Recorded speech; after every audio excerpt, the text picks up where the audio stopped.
어느새 저는 정혜영이라는 이름을 되레이면서 우편물을 찾는 것이 출근 후 첫 번째 일과가 됐습니다. 오지 않는 편지를 기다리고 있는 소녀가 있습니다. 그리고 그 편지를 찾는 한 남자가 있습니다. 오늘도 정혜영이라는 이름은 없습니다. 도대체 이들이 기다리는 편지는 언제 오는 걸까요? 또 이들이 기다리는 편지엔 과연 무슨 내용이 써 있는 걸까요? 아저씨 편지! 편지에 깃든 그 사연을 지금 만나러 갑니다.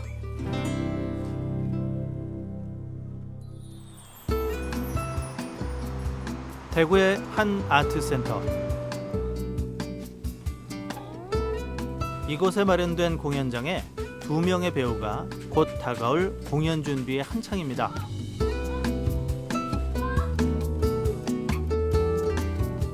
편지 하나로 시작되는 이야기, 연극 혜영에게를 만든 2017년 창단된 극단 헛짓팀인데요.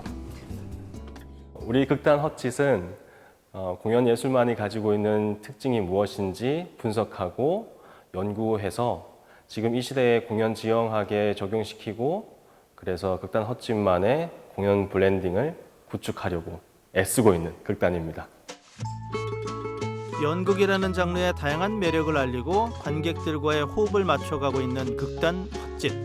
첫 번째 창작극 춘분 이후 두 번째 창작극인 혜영에게로 돌아왔는데요. 남녀 배우가 전체 극을 이끌어가는 2인극으로 올해 큰 주목을 받았습니다. 영광스럽게도 대한민국 연극제 네트워킹 페스티벌에서 연출상과 최우수 연기상 그리고 대상을 수상하게 되었습니다. 과정이 항상 중요하다 이렇게 얘기하고 듣고 했는데 함께하는 사람이 얼마나 좋은 사람인가에 따라서 그 결과물도 같이 따라오는 것 같더라고요.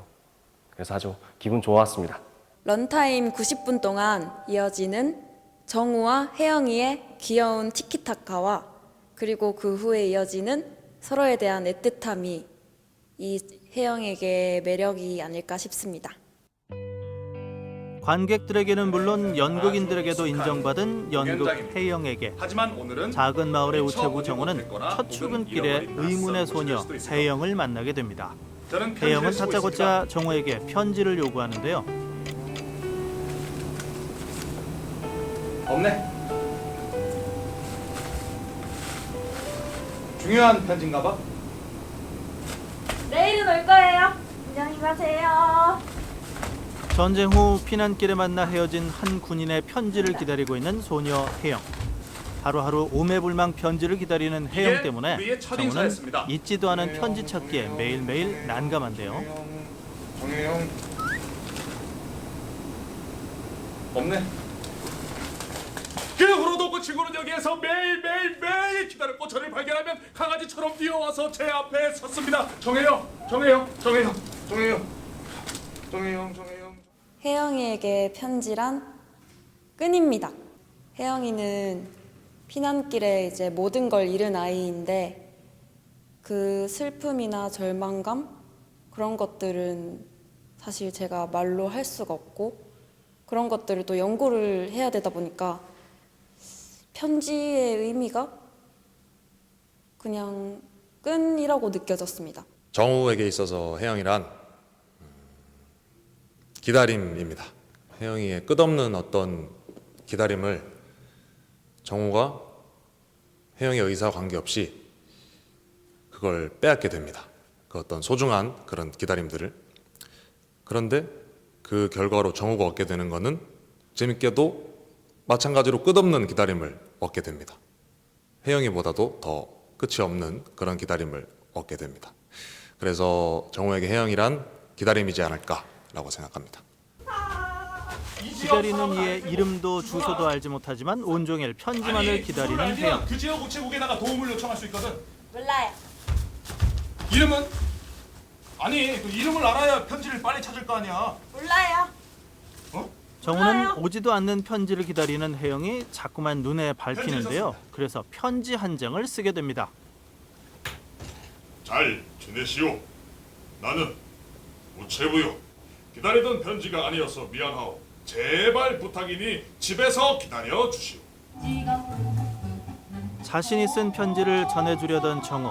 하지만 추운 겨울에도 편지를 기다리는 혜영이 애처로워 그만 편지를 거짓으로 지어내게 됩니다.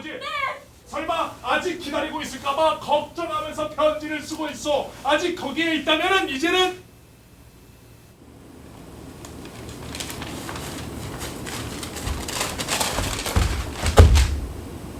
당신에게 용서를 구하러 가고 싶소.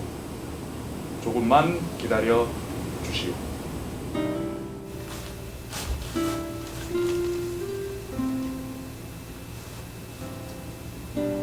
뭔데요? 뭔데요? 나한테 미안하대요. 좋은 사람. 기다리던 편지에 뛸 듯이 기뻐하는 혜영은 그가 곧 돌아온다는 희망을 품게 되죠. 이 아슬아슬한 거짓 편지 대작전에 더욱 관객을 몰입시키는 장치가 있는데요. 꾹꾹 참은 울음이 흘러들었습니다. 서사극은 보통 그 관객으로 하여금 몰입을 방해하게 만들거든요. 저는 오히려 그 어렸을 적에 할머니의 옛날 이야기를 들으면서 그 할머니의 옛날 이야기도 서사임에도 불구하고 저는 그것에 대해서 몰입을 했었단 말이죠. 그 이유가 할머니의 이야기를 들으면서 제 나름대로의 머릿속에서 상상으로 그 이야기를 더 풍성하게 만들어 갔던 게 아닌가. 그래서 이번 기회에 어쩌면 서사를 통해서 관객으로 하여금 이 이야기를 자기만의 상상에서 이야기를 풀어나갈 수 있게 될 수도 있겠다라는 그런 작은 실험이었습니다. 혜영이 편지가 쌓여갈수록 죄책감도 함께 쌓여갑니다.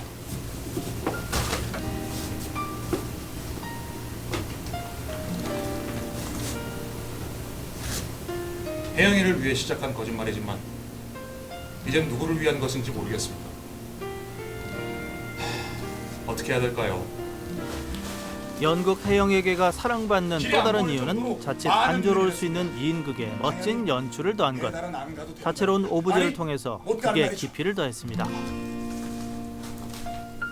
바닥에 깔려있는 흰 종이들은 정우가 찍고 쓰고를 반복했던 편지지가 되기도 하고요.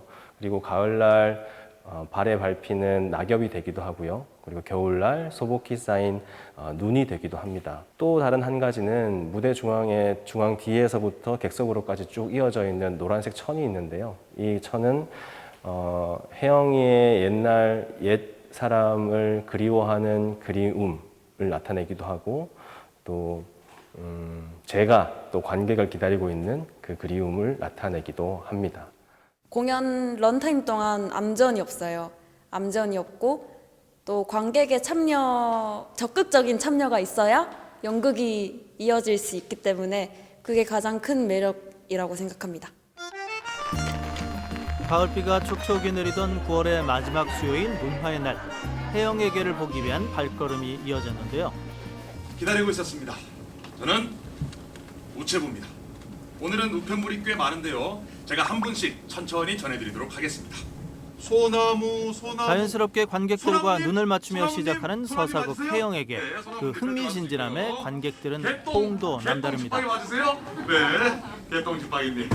앙상한 가지들과 사람들이 살지 무대 위의 않는 흰 종이는 편지가 되기도 하고 또 눈이 되기도 하는 무대 위 아름다운 연출. 이 둘을 따라 웃다 또 울다 보면 거짓 편지 앞에 맞닥뜨리게 됩니다.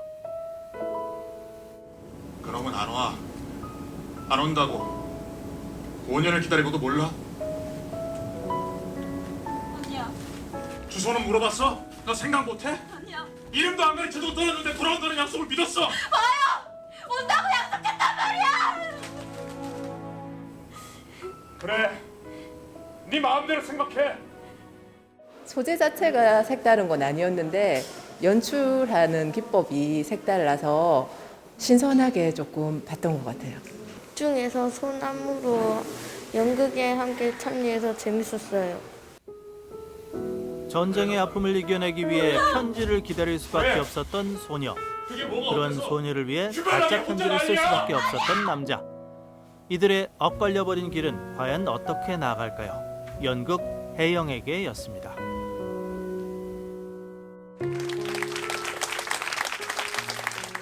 늘 달랐던 것 같아요. 항상 반응도 다르고 그렇지만 이 시국에도 불구하고 많이 공연 보러 와주셔서 너무 감사드리고 반응도 너무 잘해주셔서 즐거운 시간이었습니다.